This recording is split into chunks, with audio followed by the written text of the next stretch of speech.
जय हिंद दोस्तों। आज से हम लोग डेली बेसिस पे करंट अफेयर देखेंगे। डेली जो कि एग्ज़ाम पर्सपेक्टिव से ज़्यादा इम्पोर्टेंट है, जिसमें से हम डेली बेसिस पे 30 MCQ देखेंगे, जिसमें से 15 लेवल का होगा, 10 बिहार लेवल का और 5 इंटरनेशनल लेवल का करंट अफेयर देखेंगे, जो एग्ज़ाम पर्सपेक्टिव से ज़्यादा इम्पोर्टेंट होगा। तो चलिए शुरू करते हैं आज का करंट अफेयर 15 अगस्त का।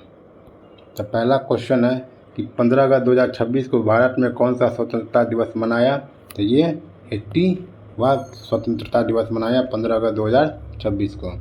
सेकेंड क्वेश्चन है कि स्वतंत्रता दिवस के अवसर पर प्रधानमंत्री ने एक वर्ष में कितने युवाओं को AI में प्रशिक्षित करने का लक्ष्य रखा है। ये कितने रखा है? तो 50 लाख, 75 लाख, 1 करोड़, 2 करोड़। तो लक्ष्य रखा है कि 1 करोड़ युवाओं को AI प्रशिक्षित का लक्ष्य है। तीसरा क्वेश्चन है कि भारत में 2047 तक कितने परमाणु ऊर्जा क्षमता हासिल करने का लक्ष्य रखा है। तो ये लक्ष्य रखा है 100 गीगावाट का।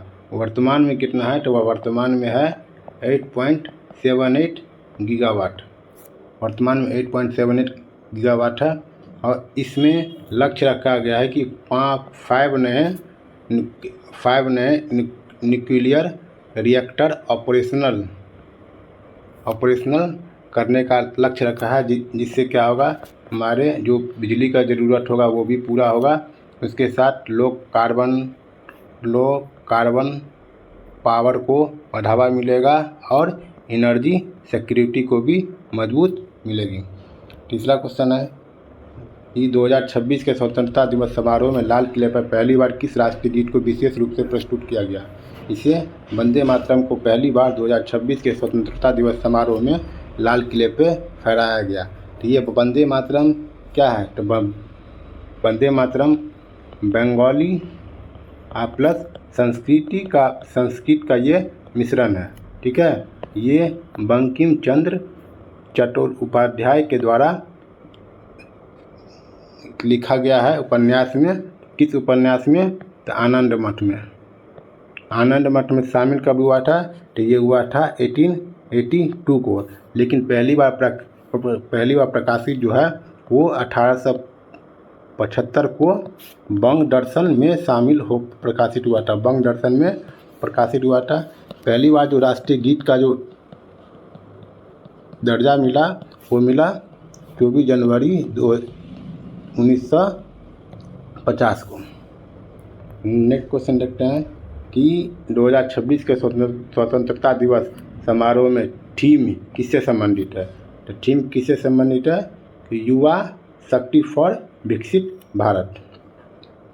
नेक्स्ट क्वेश्चन है प्रधानमंत्री ने युवाओं के विचार, इनोवेशन और रिसर्च को बढ़ावा देने के लिए लगभग कितने रुपए की पहल की घोषणा की है। तो लगभग 1 लाख करोड़ रुपए की पहल की घोषणा की है। 2026 के स्वतंत्रता दिवस भाषण में भारत के विकसित के लिए सप्तधारा का अर्थ क्या है। सप्तधारा का अर्थ 7 नदियाँ, 7 राज्य, 7 विकास धाराएं और प्राथमिकता। इसका शपथधारा का अर्थ है 7 विकास धाराएं और प्राथमिकता। भारत के अगले 1 से 2 वर्षों में कितने नए सेमीकंडक्टर प्लांट लगाने की घोषणा की गई है। तो 7 से 8 सेमीकंडक्टर प्लांट लगाने की घोषणा की गई है। इसका उद्देश्य क्या होगा कि जो सेमीकंडक्टर क्षेत्र है उसमें आत्मनिर्भर बनाना यह है सेमीकंडक्टर प्लांट। भारत का 2047 तक 100 गीगावाट न्यूक्लियर पावर का लक्ष्य मुख्य रूप से किससे संबंधित है। तो ऊर्जा आत्मनिर्भरता से।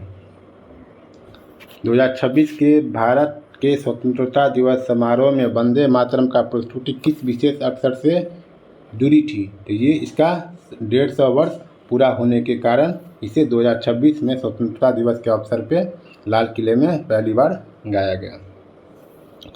भारत में CBDC का पूरा नाम क्या है। तो भारत में CBDC का पूरा नाम सेंट्रल बैंक डिजिटल करेंसी है। तो ये क्रिप्टो करेंसी नहीं है, बल्कि ये RBI का, केंद्रीय बैंक का ये डिजिटल करेंसी है। RBI का डिजिटल करेंसी है। भारत सरकार 2026 के स्वतंत्रता भारत सरकार कॉम्पिटिटिव एग्जामिनेशन की तैयारी करने के लिए युवाओं को 2026 के स्वतंत्रता दिवस पे क्या घोषणा की? तो युवाओं को जो कॉम्पिटिटिव एग्ज़ाम का तैयारी करते हैं उसके लिए सरकार ने मुफ्त ऑनलाइन कोचिंग की घोषणा की है। 2026 के स्वतंत्रता दिवस 2026 के स्वतंत्रता दिवस भाषण में विकसित भारत का लक्ष्य कितने वर्षों तक रखा गया है? तो विकसित भारत का लक्ष्य 2035, 2040, 2047 तक लक्ष्य रखा गया है विकसित भारत का। भारत की वर्तमान परमाणु ऊर्जा क्षमता लगभग कितनी बढ़ाई गई है, जिसके मुकाबले 2047 तक 100 गीगावाट लक्ष्य रखा गया था। अभी वो वर्तमान में कितना है? 8.78 गीगावाट। 2026 के स्वतंत्रता दिवस समारोह में भारत के विकसित के लिए निम्न में से किस क्षेत्र पर विशेष जोर दिया गया है? तो किस पे जोर दिया गया? AI, semiconductor, nuclear energy, defence, आत्मनिर्भरता, तो सभी पे जोर दिया गया है। अब देखते हैं बिहार का करंट अफेयर। बिहार मेडल लाओ नौकरी पाओ योजना के तहत किस भारतीय क्रिकेटर को बिहार में DSP बनाने की घोषणा की गई है? तो ईशान किशन, मुकेश कुमार, रविशंकर, आकाशदीप। तो इसका आंसर होगा आकाशदीप को DSP बनाने की घोषणा की गई है। बिहार सरकार की मेडल लाओ नौकरी पाओ योजना में किस प्रकार का लाभ प्रमुख रूप से दिया जाता है? तो सरकारी नौकरी में लाभ प्रमुख रूप से दिया जाता है। बिहार में खिलाड़ियों के प्रस्तावित स्पोर्ट्स एक्शन प्लान किस संस्था के सामने प्रस्तुत किया गया है? तो ये किया गया है नीति आयोग के सामने प्रस्तुत किया गया है।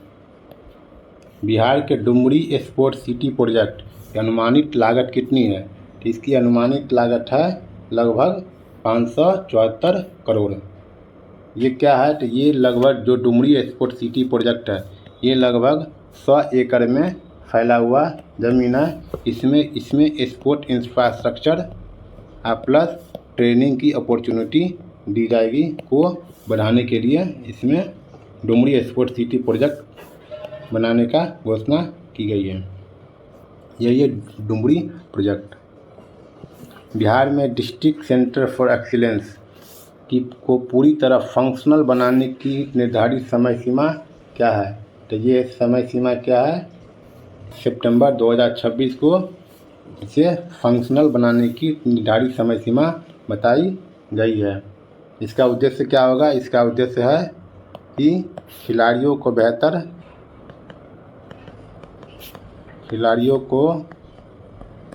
बेहतर ट्रेनिंग और जो स्पोर्ट्स फैसिलिटी है उसको बढ़ावा देने की बात की गई है।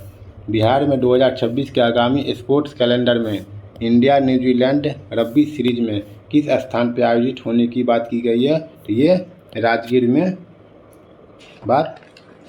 बोध गया किस जिले में स्थित है? तो बिहार का बोध गया नालंदा जिले में बिहार का बोध गया जिले में स्थित है।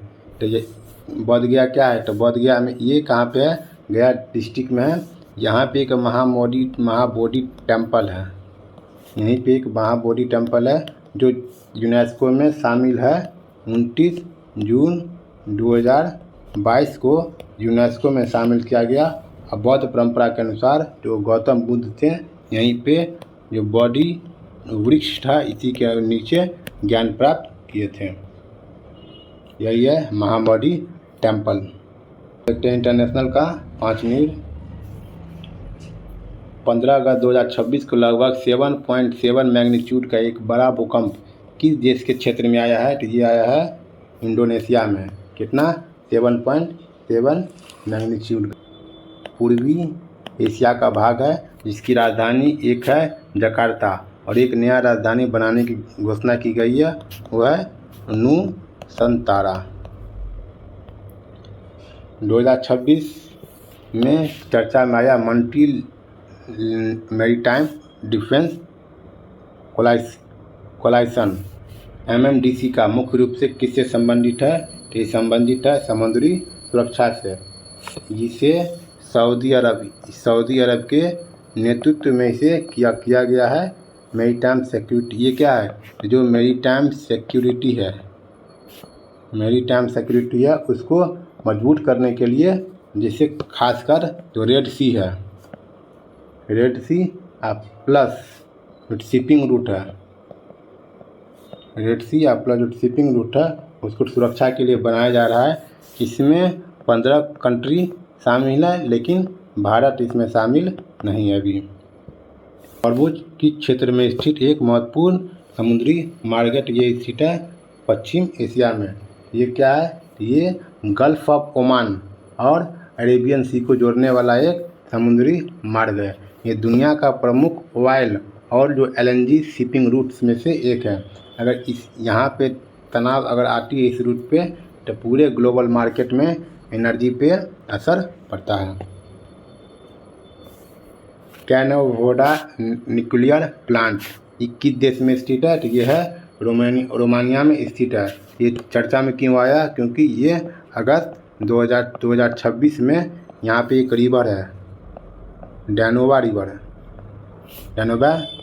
जिसमें पानी जो स्तर है, वाटर का लेवल बहुत कम हो गया है और न्यूक्लियर प्लांट को चलाने के लिए हमें कूलिंग करने के लिए पानी की ज़रूरत पड़ती है, जिसके कारण इसे अभी इस पावर प्लांट को बंद करना पड़ा। यही है रोमानिया।